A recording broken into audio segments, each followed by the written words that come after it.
Yo no deseo que las mujeres tengan poder sobre los hombres, sino sobre ellas mismas.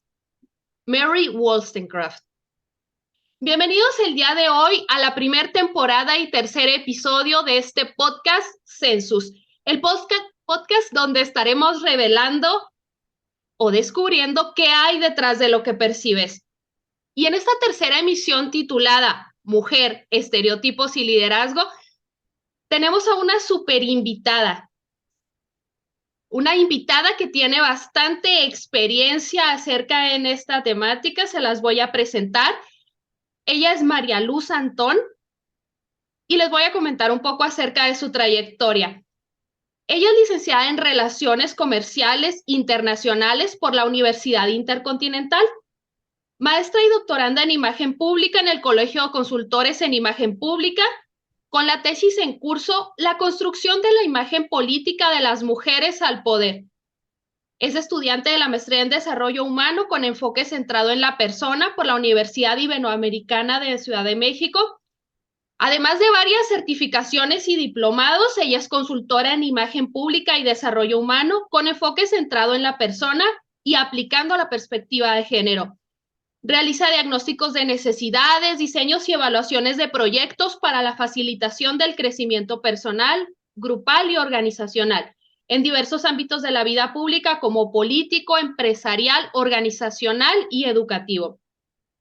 En el medio educativo y de capacitación colabora como catedrática del Colegio de Imagen Pública en nivel maestría, licenciatura y diplomado, con los temas imagen política y género, imagen pública y su impacto en empoderamiento femenino, imagen kinésica, ética de la imagen, código de ética profesional y empresarial, y como tutora en el diplomado para el desarrollo de habilidades directivas de la División de Educación Continua y a Distancia de la UNAM. Ha participado con GNP en la capacitación a nivel nacional en marketing e imagen profesional para agentes de seguros. Ya verán por qué la invité para este tema. Y queremos platicarles el día de hoy sobre la imagen de las mujeres en todo lo referente a estereotipos y cómo estos afectan la percepción del liderazgo hacia nosotras las mujeres. Y cómo de aquí, pues, nos trae una necesidad de construcción de una imagen pública intencional para poder mejorar la percepción acerca del liderazgo de las mujeres. Bienvenida, Mariluz. Ana, muchas gracias por tu cálida presentación. Para mí es un gusto estar aquí contigo y con tus oyentes. Y bueno, pues si estás de acuerdo, vamos a empezar porque hay mucho que conversar, mucho que platicar de este tema. Muchas gracias a ti por acompañarnos. No, al contrario. A mí me apasiona el estudio de la imagen pública y en particular para mí ha sido fascinante descubrir, así como mencionaste al inicio, pero también aprender de cómo se ha ido construyendo la imagen pública, una imagen pública de las mujeres que no es tal.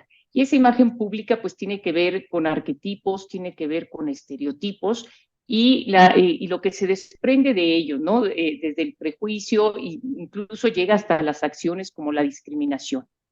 Entonces, bueno, me gustaría comenzar con, pues, una breve historia, un breve recorrido histórico primero desde el punto de vista de cómo ha ido evolucionando y cómo se ha ido realmente dividiendo simbólicamente lo que pensamos que es un varón y lo que pensamos que es una mujer. En términos culturales, hablando de la feminidad y hablando de la masculinidad.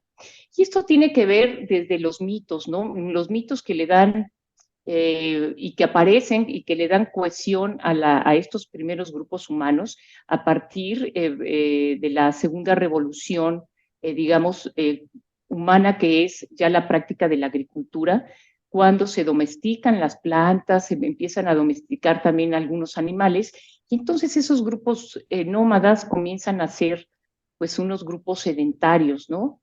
Y entonces se comienzan a formar pues comunidades ciudades, más tarde, posteriormente, las ciudades-estado, llegar a las naciones, por supuesto, hasta llegar pues a los países que conocemos. Y en toda esa, digamos, transcurso, en todo ese transcurso, pues surgieron mitos que le dan cohesión y que buscan la colaboración entre los integrantes del grupo para precisamente formar y defenderse de tanto de elementos externos como de otros grupos extraños o considerados no amigos.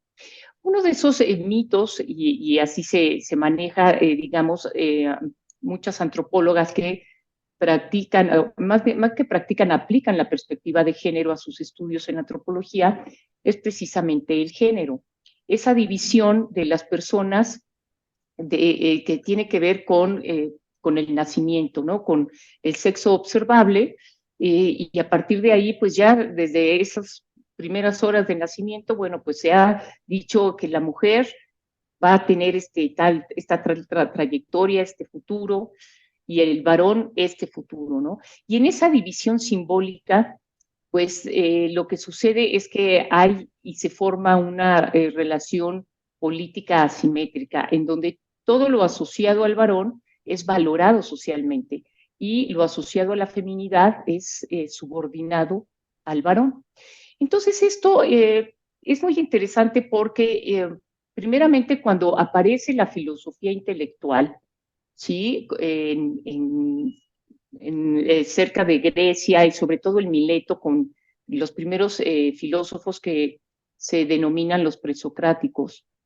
Empieza entonces la explicación de la naturaleza desde un punto de vista intelectual, ya no mítica, ya no de ese pensamiento mágico de los dioses del Olimpo, que a través de poetas como Homero, por ejemplo, en sus obras como la Odisea, explicaban lo que era la vida pues de las personas.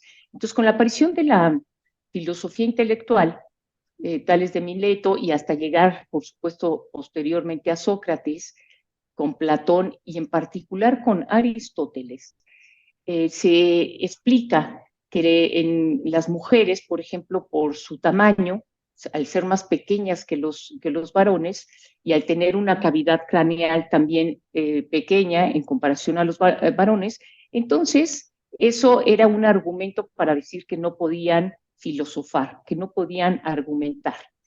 Y fue Aristóteles quien pues determina, o digamos que oficialmente o filosóficamente, que la condición de la mujer era una condición subordinada a la del varón y que el varón pues sí podía filosofar y podía razonar y etcétera, etcétera. Y esto es muy importante porque desde ese momento las mujeres no están pensadas para ir a la escuela, solo los varones, entonces no tienen una preparación que de pronto desarrollen un pensamiento a la par que los varones que se están desarrollando intelectualmente y son destinadas a estar en el oikos, que es la casa en esa época, en la Grecia clásica, y a las labores principalmente de surcir, bordar, etcétera.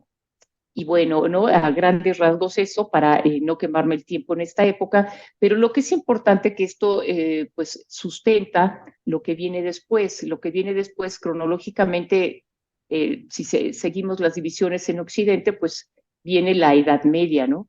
Entonces en la Edad Media ese orden racional del mundo que consideraban los filósofos de la Grecia clásica, lo adoptan los estudiosos, los frailes, los místicos en la Edad Media y simplemente lo adoptan, lo aceptan, pero le impregnan de la parte religiosa, la parte en particular de la religión católica, ¿no? Lo que viene de Jesús, el personaje de Jesús como hijo de Dios. Y entonces dan esa explicación también desde la religión, que la mujer es subordinada al varón. Por ejemplo, San Agustín, él decía que sí existía la igualdad entre las personas. Él decía, bueno, dividía entre hombre y mujer, existe una igualdad, pero en la ciudad celestial, ¿no? Que él dividía la ciudad celestial y la ciudad terrenal, pero decía en la ciudad terrenal, pues necesariamente la mujer es subordinada al hombre. Y así nos vamos hasta Santo Tomás y pues con el mismo cuento de que si las mujeres somos seres incompletos, y, y que si no tenemos, o sea, que si nuestra esencia fue, digamos, apareció nuestra esencia para completar al varón, no fue una esencia aparentemente creada de manera intencional por Dios, empiezan a manejar ese tipo de, pues, de pensamientos, de ideas, de cuestiones. Y lo que es también muy interesante es que en esta época de la Edad Media empieza a cocinarse un estereotipo que es el estereotipo de las brujas, ¿no? Las brujas como aquellas mujeres que interesadas, por ejemplo, en la herbolaria, en curar, ¿no? Esa intención de curar a las personas, pues se les empezó a tachar de brujas y de que tenían pues pacto con el diablo. Y esto aunado también a que su cuerpo se comienza a percibir precisamente como diabólico. ¿Por qué?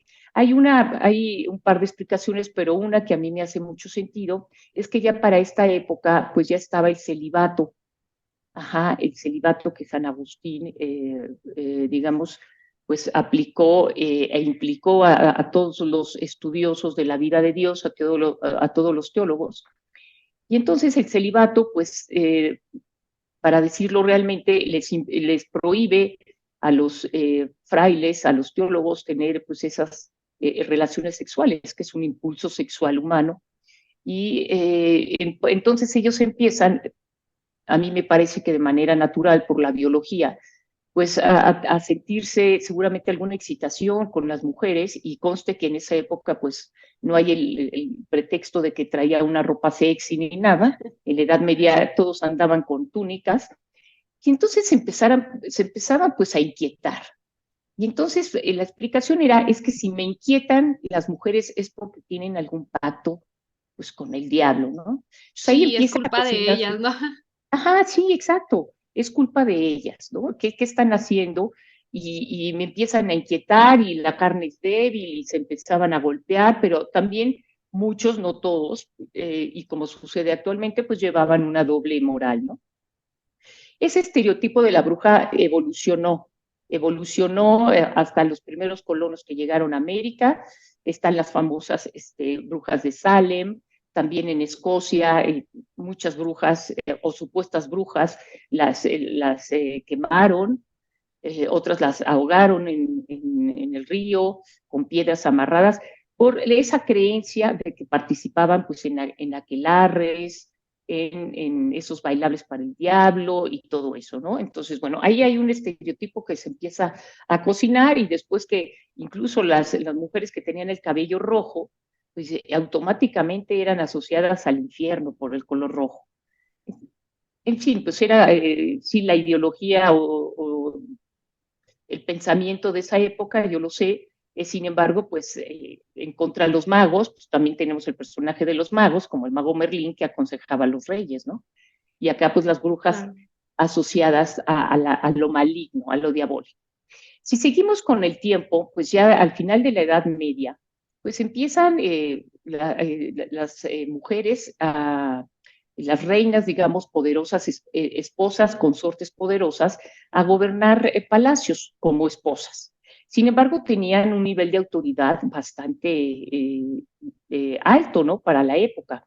También al final de la Edad Media, pues ya también se encuentran las místicas, las monjas, por supuesto, ya hay escritoras, hay una muy famosa que son los antecedentes, digamos, de pensamiento feminista, aunque no se considera un pensamiento feminista como tal, sino unas precursoras, como les llaman, Cristina de Pizan, con una obra que es La ciudad de las damas, dirigida a las mujeres, ¿no? En donde les dice, oigan, pues es que hay que saber hacer las cosas para que también nosotras podamos en nuestros castillos, pues gobernar o mandar o etcétera. Y ella lo decía porque se había quedado viuda. Entonces, pues, con esa experiencia comienza pues su libro, y que todavía lo vende en ese libro, y es muy interesante. Pero entonces, bueno, pasamos y entonces hay reinas, y esas reinas poco a poco, las esposas, las consortes poderosas, que así se les identifica, empiezan a bajar su nivel de autoridad. Conforme la estructura, esta es una explicación, conforme la estructura, digamos, política del reino empieza a aceptar más varones para diferentes cargos, termina por que esas consortes poderosas ya nada más actúan como florero prácticamente, ¿no? Adornando pues al reino, pero también pues siendo como un adorno de la propia imagen pública del rey. Claro. Entonces, bueno, en ese momento surge en España en particular, y otras mujeres muy interesantes, su historia, por ejemplo, en Francia, Inglaterra, Leonor de Aquitania, pero me quiero referir a una reina en España que es Urraca, y más tarde es la reina Isabel, Isabel la Católica, y que Isabel la Católica fue una gran reina y gobernó realmente a la par Fernando el Católico.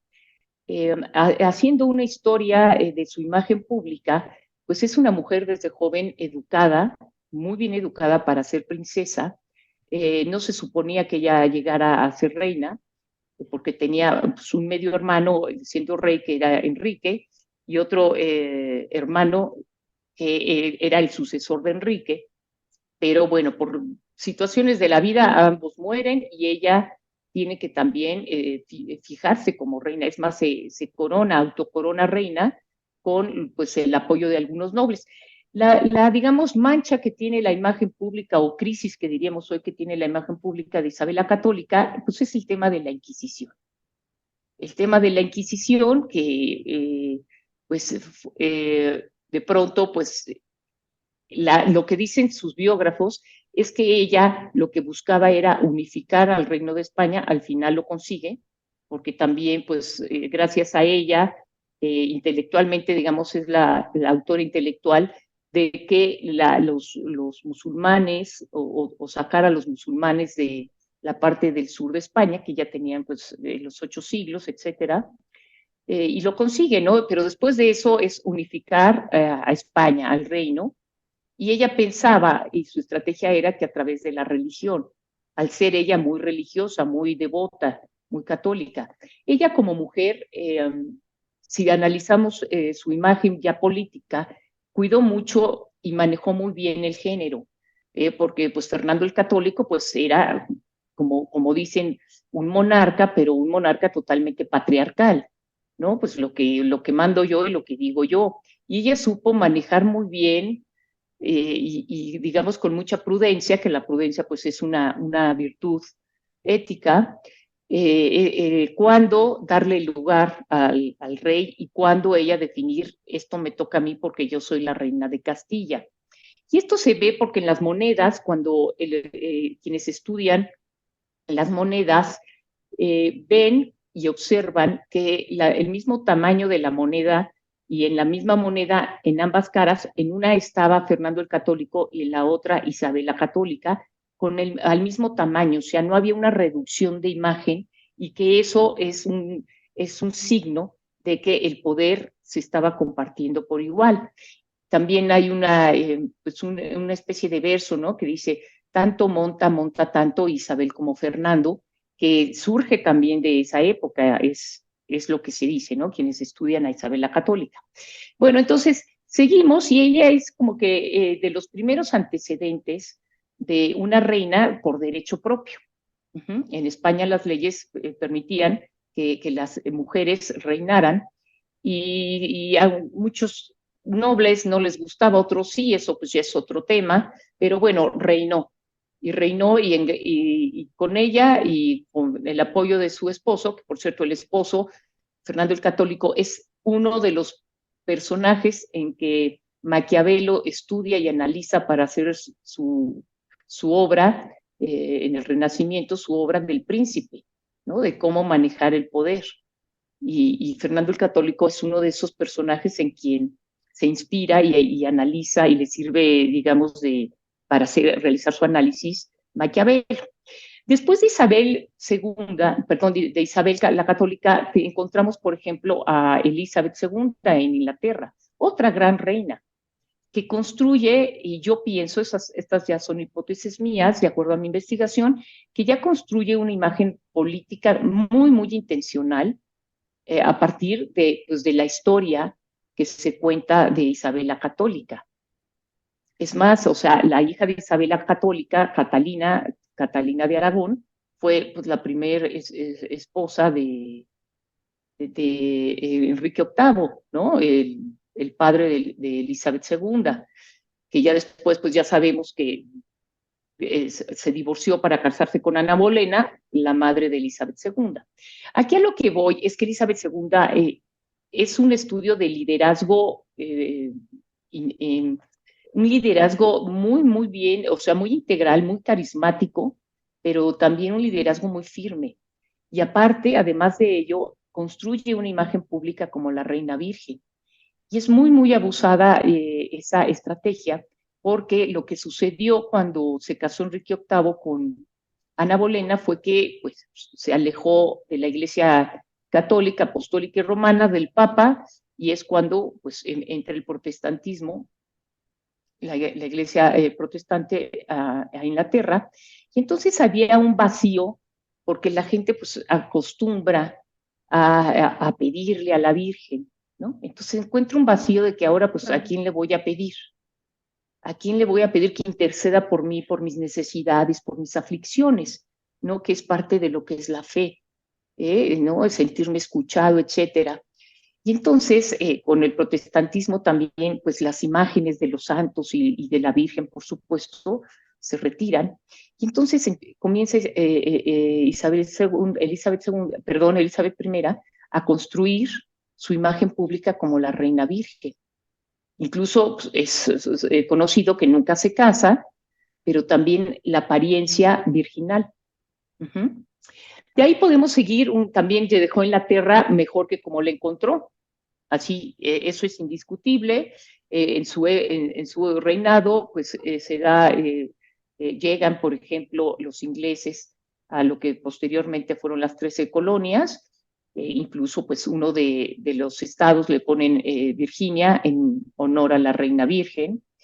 Y bueno, si seguimos, esto es muy importante porque cuando llega el Renacimiento, que ya es la época de Elizabeth I, esa idea, hay un giro en la imagen visual en particular, porque empieza el boom, por así decirlo, de la pintura al óleo.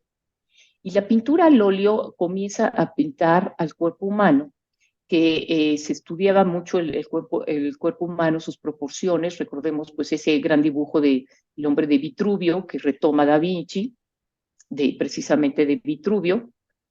Pero todos los estudios se focalizan en el cuerpo del varón. El cuerpo de la mujer, digamos que se resignifica, aunque no desaparece el estereotipo de la bruja, pero se resignifica porque empieza el concepto de la belleza, de la estética, y empieza sobre el cuerpo de las mujeres. Entonces ahí empiezan a pintar a mujeres, pero únicamente mujeres bellas. Y empieza a ser, la belleza comienza digamos, a implementarse como un elemento de la imagen de las mujeres, pero un elemento obligatorio. O sea, no importaba si tú eras una mujer muy culta o una mujer pues muy intelectual, ¿no? Que por supuesto había, sino que fueras bella, porque si eras bella te pintaban.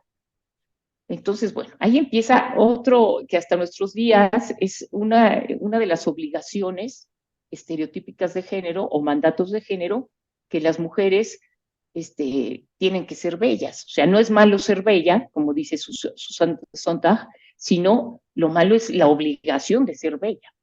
Entonces, bueno, ahí digamos, ya tenemos el estereotipo pues, de la bruja, y surge una nueva revalorización, aunque, repito, no se termina el otro, sobre la mujer a partir de su belleza. Y empieza el cuerpo a pintarse los cuerpos desnudos. No es la primera vez, ya había desde la Grecia clásica pues, esculturas de las diosas, etcétera. Sin embargo, aquí ya no pintaban en sí mismo a las diosas, sino las personificaban. Por ejemplo, ese famoso cuadro que está en las Galerías Uffizi, ¿no? El nacimiento de Venus, que es todo un cuadro hacia una oda a la belleza, ¿no? Los cabellos rubios, largos, el cuerpo desnudo, está ahí un angelito que es Cupido, y bueno, toda la simbología de estos famosos y artistas, grandes artistas del Renacimiento. Si seguimos esa historia, pues ya del Renacimiento, llega un momento en que aparece, por ejemplo, otra gran mujer en política, pero y no solo en política, sino que va hablando de la capacidad de liderar de las mujeres, y es Catalina la Grande. Ajá, que realmente Catalina la Grande no era rusa, era alemana, pero se casó con el hijo de la zarina, que posteriormente a la muerte de la zarina, pues se hace el zar y ella se convierte en la zarina, y por X o Z hay quien dice que ella mandó matar al marido, hay quien dice que no es cierto, en fin, no vamos entre esos detalles porque pues perderíamos mucho tiempo en analizar en particular la historia de Catalina la Grande, pero también otra gran mujer en política que la extensión del imperio ruso la engrandeció, y también el prestigio de Rusia. Incluso por eso le nombran Catalina la Grande, ¿no? Haciendo la versión femenina de Pedro el Grande, otro gran zar que sacó a Rusia, digamos, de la Edad Media.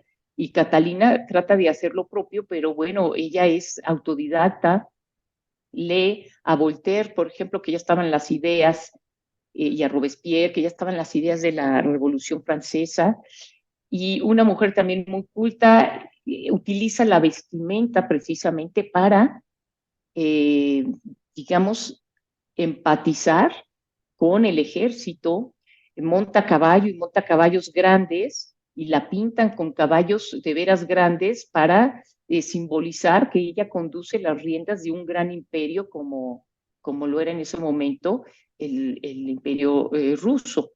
Entonces, otra gran mujer que tiene sus estrategias totalmente, se distinguen sus estrategias y son totalmente deliberadas, como en particular la vestimenta. Ella también comienza a hacer publicaciones, a escribir, a hacer obras, o sea, igual que lo hacían los varones, por ejemplo, en Francia, ¿no? Repito, es autodidacta, sabe francés, lo aprovecha y empieza a leer. Incluso ella compra le escribe a Danton para comprarle la enciclopedia, que Danton pues, es el enciclopedista francés, para tener ella la enciclopedia. Cuando hay un brote de una epidemia, es la primera que se inocula, ¿no? Que se vacuna, porque ella creía mucho en la ciencia. Manda a traer científicos de Londres, y bueno, ella es a la vanguardia.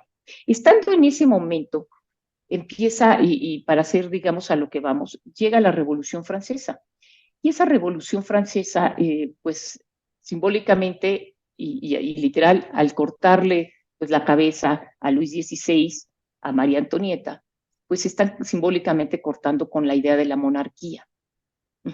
Ya en la obra del Príncipe, pues ya Maquiavelo había hablado del poder no como un poder divino, sino como un fenómeno de percepción.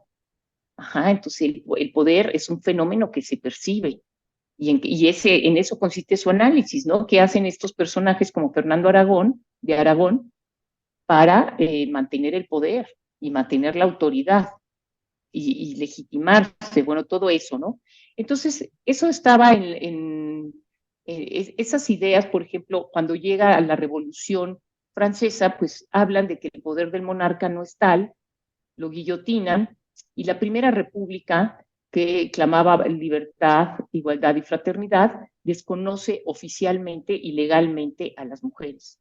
O sea, los varones se convierten en ciudadanos y las mujeres no son ciudadanas. Y ahí nace el feminismo ilustrado. Entonces, muy interesante porque es la primera, una reflexión, y la cita que tú das también es de esa época, son los primeros ya, los primeros escritos realmente ya que hablan sobre la condición de la mujer. la frase que tú de En inicio, esta parte de la historia ya había surgido el código napoleónico. el código napoleónico viene años después con Napoleón, ajá, entra la Primera República, es como que un desorden, está el régimen del terror de Robespierre, que a todo mundo guillotina, incluso guillotina a una mujer que escribió, o sea, ellos escriben en la Revolución, con la Revolución Francesa, la Declaración de los Derechos del Ciudadano, del Hombre y del Ciudadano, etcétera, etcétera, y ella hace una versión femenina, como diciendo, oigan, ¿y nosotros qué? Pues más tarde, a ella, que ahorita se me escapa, a Olimpia de Gauss, la manda a guillotinar Robespierre. Un año después de que escribió esa obra, Mary Wollstonecraft escribe precisamente Vindicación, ¿no? De los derechos de la mujer, y ahí habla de la educación, la frase que tú dices. Exactamente, ¿no? No se trata de dominar a nadie, sino se trata de que las mujeres no nos eduquen para bordar, ni para cocinar, ni para estar en la casa, sino que nos eduquen para tener atributos que también completos, integrales como persona, ¿no? Porque tampoco la parte de la dimensión emocional del ser humano o sea, se ha hablado mucho de eso en lo femenino, como si no valiera, y hoy se sabe la importancia de la sensibilidad de las personas y la Sí, importancia de... fíjate que platicando un poquito acerca de la investigación que yo había realizado, veía como la parte de la mujer como la diosa madre, ¿no? Donde estaba todo ese poder, el inicio y el final del universo, etcétera. Por no sé qué intereses se introducen todas las figuras de los guerreros y entonces de esa imagen de diosa madre, enlazándolo un poquito lo que tú comentas de esos dones especiales o esas características que usualmente se le atribuyen a la mujer, pues como de ser lo máximo se va para abajo, se le asocia con una cuestión negativa, se sataniza toda esa parte de, no sé, la empatía, la sensibilidad emocional, la parte de las diosas maga, de la curandera, se le sataniza hacia la bruja, como tú decías, y luego después, pues, cómo recupera un poquito con el medievo, ¿no? Donde empieza a ver con la literatura, se le tomó un poco en cuenta porque se ensalzaba la belleza, algunas mujeres a lo mejor ahí hasta administraban feudos, podían gobernar, pero luego ya como tú dices, no, va toda esta parte de un poco anterior y durante la emisión del Código Napoleónico y otra vez la imagen se pone totalmente subyugada, ¿no? Sí, totalmente. Napoleón y su código napoleónico sitúa nuevamente a la mujer en el hogar y de ahí no te sales, porque es así, ¿no? Y él se planta como emperador, ¿no? Entonces, bueno, y es muy interesante porque realmente cuando tú mencionas la diosa madre, o sea, lo dices muy bien, la diosa madre significaba o simbolizaba la fertilidad de la tierra y la fertilidad de la mujer, pero para precisamente el aspecto nutricio que es tan importante en las personas.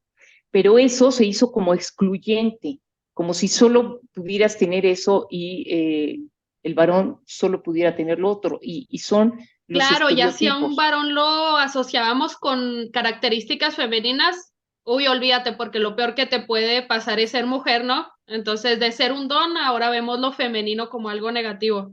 Exacto. Y bueno, eso se traslada, por supuesto, a América, ¿no? El continente americano, pues es un continente colonizado. Y aquí se mezcla, ¿no? Lo propio de las culturas, hablando de México, pues de nuestras culturas indígenas, se mezcla cuando vienen los españoles. Entonces, bueno, es muy interesante porque aquí en México también tiene su trayectoria esa parte de los estereotipos. Y ya para terminar esta parte histórica, simplemente lo que quiero llegar es que a partir de ese feminismo ilustrado, pues empiezan a elaborar más, por supuesto, más literatura y más reflexiones por parte de mujeres en particular y algunos, hay que decirlo, algunos filósofos, también están ahí, en que las mujeres pues tienen todo el derecho de ser ciudadanas y también de comenzar a votar por sus gobernantes, por quienes van a gobernar. Así va transcurriendo, podemos citar también, muy interesante el estudio que se hace de la reina Victoria, que para algunas, una opinión pública a favor es de que ella simbolizaba una mujer que puede ser madre, que puede ser esposa, pero que también puede ser una gobernante. Aunque también hay que decir que para esa época, pues ya la monarquía inglesa cada vez bajaba más, digamos, su nivel de autoridad, no de simbolismo, porque es una monarquía parlamentaria. Incluso desde la época de Elizabeth I era una monarquía parlamentaria. Entonces medían muy bien lo que podía o no podía hacer el rey, aunque simbólicamente pues sigue teniendo su valor, ¿no? Entonces, bueno, con la reina Victoria pues empieza a manejar, pero hay otra opinión pública en contra que decir, no, pero pues ¿cómo la vamos a tomar de estandarte las mujeres si pues, viene o representa la monarquía? Entonces, sin embargo, para esa época está muy fuerte en los estereotipos de la mujer victoriana. Y es muy interesante porque cuando está terminando el siglo XIX, en particular está terminando el siglo XIX, hay un cambio a esos primeros siglos, esas dos primeras décadas del siglo XX, y hay un estereotipo que nace del feminismo y de las mujeres jóvenes, que lo retratan muy bien en esta serie de Downton Abbey, ¿no? Esa transformación a la mujer moderna, a la New Woman. Es un estereotipo que retoma a las mujeres que se interesan por leer el periódico, por las noticias que está sucediendo en el mundo, ¿sí? Pues se da la Primera Guerra y detestan toda conexión con la mujer victoriana. Esa mujer pues también muy femenina, de casa, etcétera, etcétera. Y a partir de que empieza a gestarse este estereotipo de la mujer moderna, hablando en español, sucede algo muy interesante. Empiezan a ver, desde el finales del siglo XIX, inicios del siglo XX, y se posiciona con el cine, empiezan a ver imágenes de mujer, como la mujer vampiro, como la mujer femme fatal, ¿no? Y que tiene una apariencia muy particular y asociaciones de atributos, en la mayoría de las veces, no favorables a la idea de lo que es una mujer. La mujer vampiro, el cine la comienza a representar pues con ojeras, con una cabellera como si estuviera desquiciada, vestida de negro, así como si fuera una mujer desquiciada. Y casualmente o intencionalmente, eso a mí no me consta, la primer mujer vamp que el cine de principios del siglo XX propone es nada más y nada menos que Cleopatra fue, pues, en la época antigua, la gobernante por excelencia, ¿no? Y que también construyó una imagen pública y toda una tesis doctoral de la construcción de la imagen pública de Cleopatra para legitimar su poder. Entonces, esa mujer que esa tesis doctoral rescata y que al leerla dices, pues sí, es lógico lo que está planteando y la hipótesis y cómo lo comprueba, pues es el primer personaje femenino que se difunde a través del cine, pero como una mujer vamp seductora, que atrapa a los hombres, ajá, y que los lleva a la perdición. Es esa Y combinación. encasillándola nuevamente, ¿no? En el estereotipo, lejos del poder y el manejo que realizó del poder y el éxito que tuvo. Exactamente, Ana, exactamente. Entonces, ahí pues la idea es, no, pues las mujeres, si están en el poder, pues van a utilizar el poder simplemente para sus placeres personales, ¿no? Como, tal y como retrataban a Cleopatra. Entonces, ese estereotipo de la femme, perdón, de la vamp y luego de la femme fatal también esa mujer que pues está en el espacio público, porque pues, las mujeres estaban en el hogar, en lo privado, pero cuando las que estaban en el espacio público, que tenían acciones como fumar, beber una copa, pues eran mujeres que vivían y tenían un estatus de vida, un nivel alto, gracias precisamente a una libertad en su sexualidad. Ajá, y que al final estas mujeres acababan suicidándose o las acababan matando, ¿no? Entonces siempre tenían la mujer que se liberaba y quería decidir su sexualidad y su vida, etcétera, etcétera, y estar en el espacio público, pues terminaba en la muerte, una muerte trágica. Evoluciona, pero esto se difunde mucho con el cine de Hollywood, con esa etapa hollywoodense, y entonces hay una idea en el público, en los espectadores, que ya no sabes ni cuál es la realidad, porque la idea de Hollywood, esos contratos de exclusividad con actores de gran o personajes de gran fama, tenían que vivir en la vida real casi como sus personajes. Ajá, eran las famosas divas. Entonces, pues los espectadores de pronto dicen, bueno, la realidad y el cine es lo mismo en ciertas, por supuesto, ciertos personajes, ciertas actrices, y las mujeres reales también se comienza una comparación con pues, mujeres bellísimas, prácticamente o casi, podríamos decir, estéticamente perfectas, ¿no? Entonces, bueno, ahí se empieza a notar que las mujeres reales comienzan a sentir una baja autoestima en comparación y empiezan a ser comparadas por pues también los varones reales con que pues es que deberías estar como fulanita, ¿no? O a mí me gusta fulanita. Y la propia mujer, pues es que yo quisiera estar así y no así. Y eso se va a prolongar hasta cuando llega Marilyn Monroe, que vuelve a sufrir un cambio esa imagen pública femenina y empieza la chica calendario, las pin-up. No sé si tú te acuerdes o llegaste a ver los calendarios, ¿no? Las chicas del Sí, calendario en claro. los talleres Sí, mecánicos, pues son las famosas pin-ups, ¿no? Y en Estados Unidos, en la Segunda Guerra Mundial, los aviones que antes traían el oso, el león, por todo lo que simbolizaba pues el animal, ¿no? Los atributos del animal, ya no, ya traían pues a pin-ups que tenían una vestimenta demasiado seductora, ¿no? Escotes, la ropa interior se sobresalía en prendas muy chiquitas de blusa, faldas cortas, ligueros, tacones, y un lenguaje corporal muy, muy particular. Ahora, ¿quién personifica eso en el cine? Marilyn Monroe.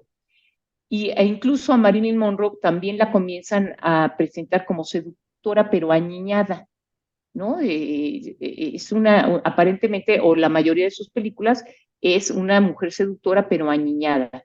Y añiñar a una mujer es volverla infantil, y en la etapa infantil, pues la idea o se asocia con la necesidad de tener tutores. ¿Por qué? Pues porque en etapa infantil las personas en esa edad, en ese estadio, no pueden tomar decisiones. Y el liderazgo es de toma de decisiones y la forja del carácter es de toma de decisiones. Entonces, bueno, vamos llegando, después viene otro estereotipo que también estamos absorbiendo, sobre todo de Estados Unidos, que es la idea de la feliz ama de casa. Cuando regresan de la Segunda Guerra Mundial y que durante la Segunda Guerra Mundial las mujeres habían tomado mucha participación en la economía de Estados Unidos, porque evidentemente los varones se fueron a la guerra, los que regresan, pues, ¿no? Casi, casi como, y ahora yo qué hago, tú regrésate a la casa para que yo tenga trabajo, empleo, etcétera. Y empieza casualmente, eso es lo que los estudios con perspectiva de género evidencian, casualmente, Ana, comienza toda la publicidad, el boom de los medios de comunicación, los años 50, finales de los 40, inicios de los 50, toda la publicidad hacia la mujer como la feliz ama de casa que todo lo tiene. Y entonces, si tú te das cuenta, están las clásicas mujeres o dibujitos de mujeres vestidas de esa época, siempre sonrientes, con zapatillas de tacón, pero con delantal y siempre en la cocina así horneando, cocinando, entonces que te ponen que la licuadora, que la aspiradora, que no sé qué y no sé cuánto. Y ahí pues muchas mujeres están teniendo síntomas de pues frustración, ¿no? Porque ya habían estado en el espacio público y ahora otra vez enclaustradas en la casa y todo lo que eso conlleva cuando tú crees que tácitamente es lo que necesitas hacer y no lo haces como una toma de decisiones consciente, ¿no? De que, bueno, yo hago esto, tú el otro, o ambos hacemos de aquí y de allá. Entonces, bueno, así Y las claro, ya nos cosas. habían dejado salir, ¿no? A tener contacto con lo que hay afuera, a lo mejor pues por el interés de, no sé, del gobierno de tener mano de obra cuando estaban todos los hombres en la guerra y ahora, ay no, gracias, ya te puedes devolver a tu casa, pero ya lo habíamos visto, ya habíamos tenido contacto con eso y ahora pues tenerse que regresar. Ay, otra cosa que te quería Sí, comentar sí, ahorita que decías lo de la parte de la seductora niñada y cómo todo ese concepto de mostrar a la mujer como débil, como alguien que necesita protección, eh, toda esta parte de, incluso lo veía yo con la vestimenta, los grandes vestidos, difícil para que las mujeres se pudieran mover, ahora tacones muy altos, bolsas muy grandes que te generan una dificultad para desenvolverte y entonces hay otra vez necesitas ayuda, que te ayuden a bajar, que te sostengan de la mano y cómo son aspectos que nos van empequeñeciendo y ligándolo un poco esto entre esa imagen de la belleza hacia la un poco más infantil, más joven y la ama de casa perfecta, pues el cómo tienes cierta fecha de caducidad, ¿no? Si ya llegas a cierta edad, ya no eres atractiva, a lo mejor sexualmente, y entonces el poner también ese estereotipo de que caduca, ya tenemos ese de debilidad, de que no puedes tener poder porque estás loca, te guían tus emociones, no sabemos cómo vas a reaccionar, y de la ama de casa perfecta, de que es a lo que tengo a aspirar, cómo debe ser una buena madre, cómo debe ser una buena mujer, el que se debe de casar, de tener hijos. exacto. Sí, y son esos mandatos como le llaman, ¿no? Los mandatos de género que uno pues compra porque es lo que conoces, ¿no? Para mí ha sido muy enriquecedor como mujer conocer todo esto desde la perspectiva de género, que es una metodología de análisis de las relaciones simplemente entre hombres y mujeres, cómo se relacionan. Y es una perspectiva muy interesante porque habla de la realidad, ¿no? Porque si no tomamos esa perspectiva de género, pues tú tienes la historia contada únicamente desde un punto de vista varonil. Te falta toda la mitad de la población, ¿no? Para hacerte un comentario y hacer una analogía. Por ejemplo, se consideraba que los síntomas de un infarto siempre eran los mismos y se habían estudiado en hombres blancos de 70 kilos más o menos, o de unos 70, 75 kilos, y qué sintomatología tiene el infarto en los varones. Las mujeres tenemos otra sintomatología y eso apenas lo acaban pues, de descubrir porque era universal lo que le sucedía al hombre blanco de unos 70, 75 kilos, unos 70 de estatura, etcétera, etcétera, se universalizaba así para todos, ¿no? Y pues no, no es el caso, ¿no? Entonces, es muy interesante estos estudios y todo lo que han hecho mujeres realmente, para mí son como eruditas, como escriben, lo que investigan, lo que publican, mujeres muy, muy inteligentes. Entonces, al final, esa idea de que el cerebro sí es femenino, que era menor o pesaba menos, que es lo que pone, digamos, las bases Aristóteles, hoy se sabe que el cerebro no, o sea, no, sí el cerebro de las mujeres, por obvias razones, porque somos de estructura más pequeña, no tiene el mismo peso que el de un varón promedio. Pero hoy se sabe que eso no hace la diferencia en la conexión neuronal. Lo que sí hace la diferencia es tu contexto.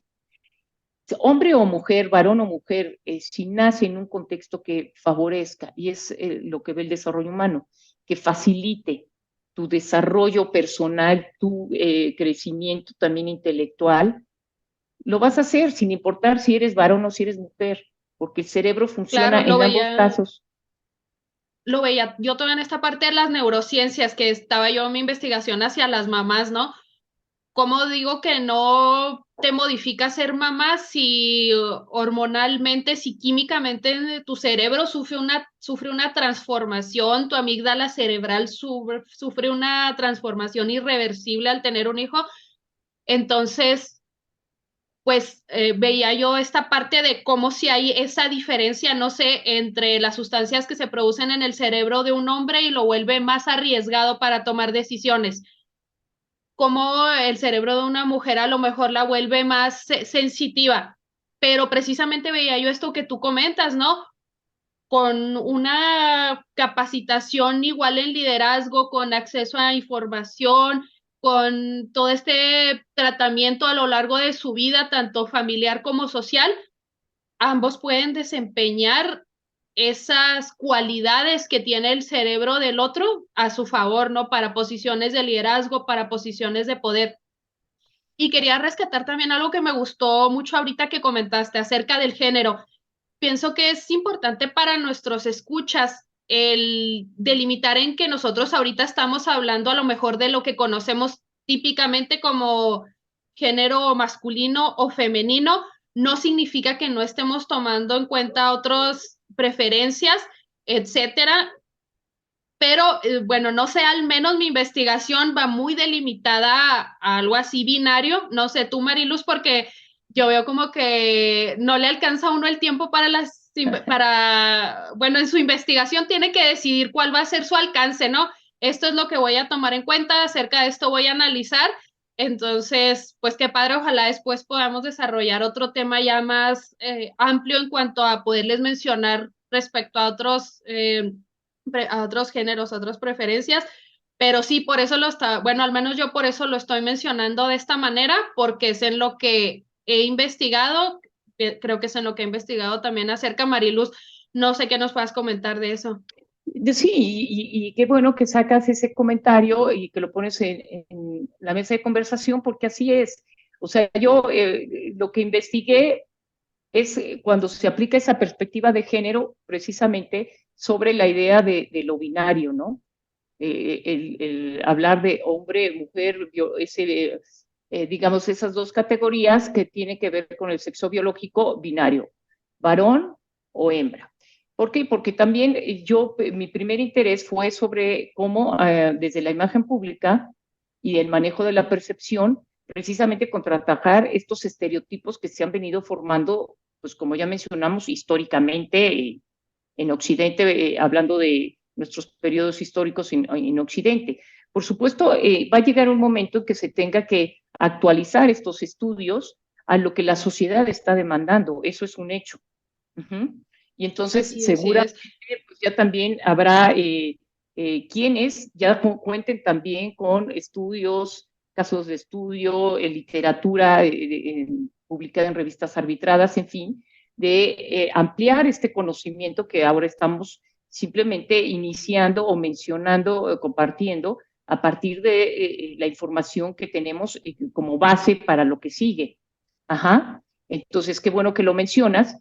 Y entonces, ya nada más para concluir, es que cuando tú ves a una mujer o ves a un varón, como es relevante a la percepción que es varón y que es mujer en los términos que acabamos también de mencionar, se asocian estereotipos.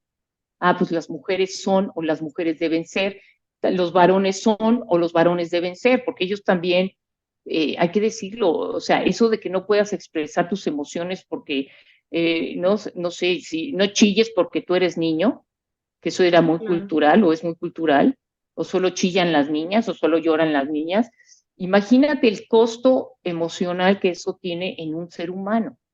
O sea, somos seres humanos porque tenemos cuatro dimensiones, la biológica, la psicológica, donde está, o sea, básicamente lo cognitivo, pero también la dimensión emocional, la social, ¿no? Nos relacionamos, somos organismos sociales, seres sociales, y la espiritual, que tiene que ver con la conciencia y cómo tu estar en el mundo, cómo estás consciente de tu relación con el mundo y todo lo que contiene el mundo. Entonces también el estereotipo masculino pues les ha negado una riqueza del ser humano, que es la posibilidad de conocer tus emociones, identificarlas, nombrarlas, manejarlas, ajá, y conducirte, o sea, empatizar con las otras personas. Entonces, bueno, ahí en la percepción es cuando salta lo relevante, que es precisamente esto: estoy ante un varón o ante una mujer, y todas las asociaciones que hay ahora. ¿Cómo puedes manejar una mujer que busque un liderazgo o que ya tenga un liderazgo identificado, reconocido, ya sea en política o en empresarial? Por eso, que montabas al principio, necesitas construir tu imagen pública intencional, estratégica, porque si no se pueden o se podrían, digo, no es una afirmación, sabemos que en las ciencias sociales no podemos afirmarlo, pero lo más probable es que apliquen la gente, apliquen estereotipos, porque es cultural. Entonces, si no estamos conscientes de esa parte o de ese, digamos, esa situación contextual, de ese elemento del contexto, es como si no estuvieras consciente de que, no sé, hace mucho frío en esta época, allá por donde tú vives, Ana, y te sales con, a lo mejor con manguitas, ¿no? Y ay, es que no sabía, no, pues ya sabes que hace frío, te informas y te cubres, yo qué sé.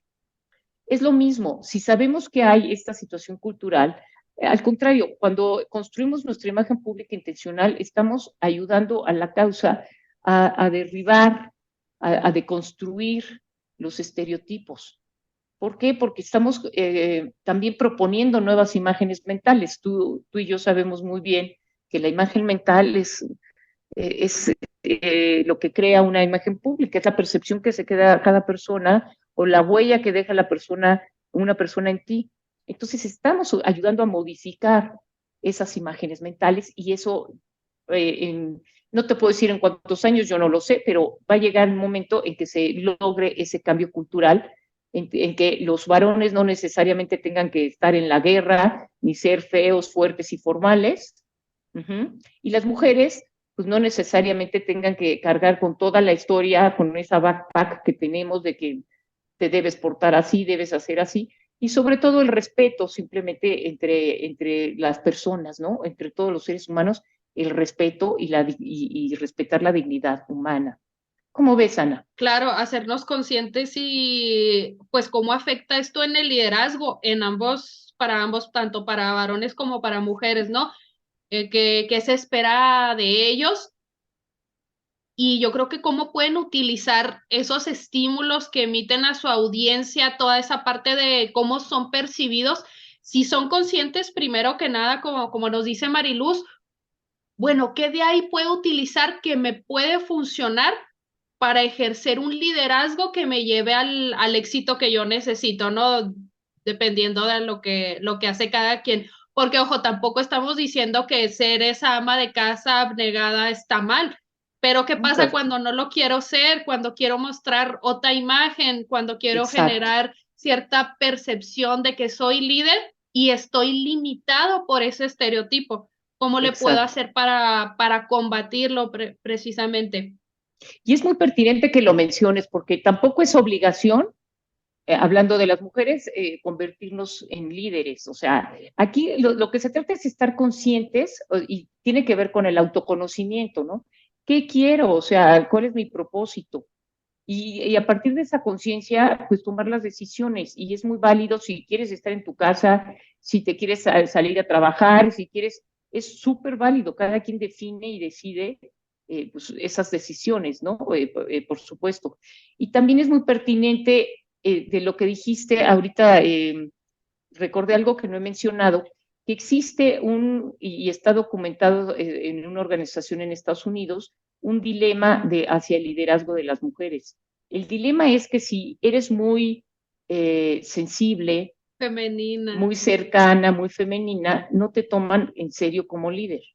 Y si eres muy agresiva, autoritaria y sabes que las cosas se hacen así, bla, bla, bla, te rechazan porque te falta feminidad. O sea, sí es todo un reto hacer ese balance entre atributos femeninos y masculinos que proyecte una mujer, que tenga, como tú bien dices, la intención o en su plan de carrera sea parte de llegar a puestos y posiciones pues de poder, ¿no? Entonces, sí es todo un reto, no es imposible, que hemos visto mujeres, como comentamos, desde la Edad Media, que lo han logrado, y ahora actualmente también pues, hay muchas mujeres a nivel empresarial, menos en política, pero bueno, pues se está evidenciando que lo podemos hacer, ¿no?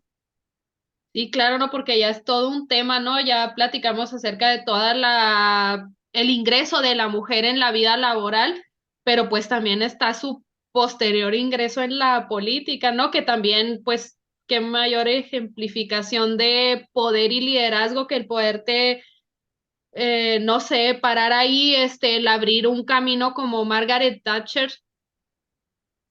Margaret Thatcher, y ahora que la mencionas, pues el mote ese de la dama de hierro precisamente es porque pues no estaban acostumbrados a ver que una mujer mandaba y era firme y de pronto le decía al de al lado, oye, espérate tantito, aquí estoy hablando yo. Entonces, ahí ese mote viene de la prensa rusa de ese momento, ¿no?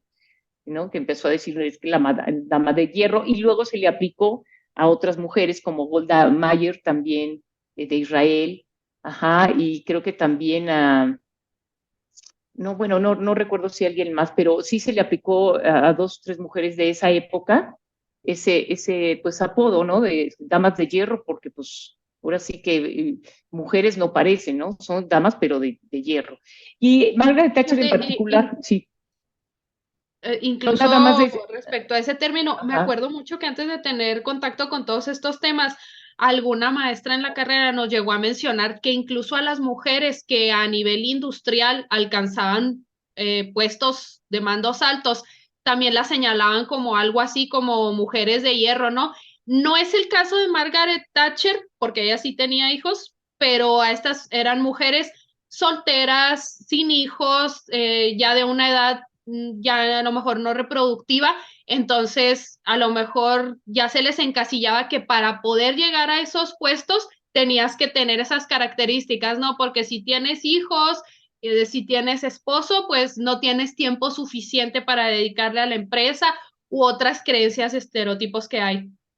sí, y eso se conoce como la masculinización, ¿no? Que mujeres que se Sí, y masculinizan, se masculinizaban las mujeres. exacto, para quedar, o sea, para engranar en esas organizaciones, porque pues también eran las primeras y muy pocas. Afortunadamente hoy ya no necesitamos masculinizarnos.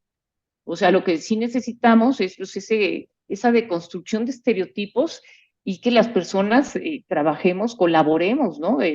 Más que cooperar, colaborar para el bien de la sociedad, el bien de la familia, ¿no? Y que funcionen las cosas. Si te van funcionando bien como tú estás y ambos, hablando de una familia, están creciendo, etcétera, etcétera, pues adelante.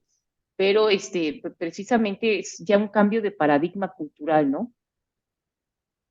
Sí, claro, ya la educación a todas las personas desde pequeños, bueno, son como que cosas, ¿no? Que nos pueden llevar a eso. La educación, el mentorear a otras personas o que nos mentoreen para llegar a donde esas mujeres o esos hombres han llegado en posiciones de liderazgo, el crear políticas públicas que favorezcan a las personas para que pueda haber equidad iguales, pues no somos iguales ni biológicamente ni en lo que se produce en nuestro cerebro, pero qué necesitan unos, qué necesitan los otros y cómo a todos, en función de sus necesidades, pues se les puede ayudar a potenciar su éxito. Claro, claro, y es muy importante. Por ejemplo, ahora que mencionas lo de la igualdad, no, por supuesto no somos iguales, solo que la igualdad se refiere a igualdad de oportunidades, ¿no? No de entrada de que si tú, pues como tú eres mujer, pues tú aquí no, tú eres hombre, no, aquí no necesitamos hombres. Más bien la igualdad de oportunidades, porque ya en la ley, digamos, ya existe la igualdad formal. Nuestra Constitución dice, hombres y mujeres son iguales ante Iguales. la ley. Y eso está perfecto, es digamos, el primer paso, la Constitución. Pero en la vida real, pues, todavía esa igualdad no se logra, la igualdad de oportunidades, ¿no? Hace un par de años todavía se necesita hombre de tal a tal edad para este puesto, bla, bla, bla, bla, bla, bla, bla. O había talleres de liderazgo y las únicas imágenes eran de chicos, ¿no? Entonces, pues desde ahí ya te estaban como que discriminando. Entonces, eso, y la equidad, como tú dices, pues sí, es por supuesto, vivir en equidad sería pues lo ideal.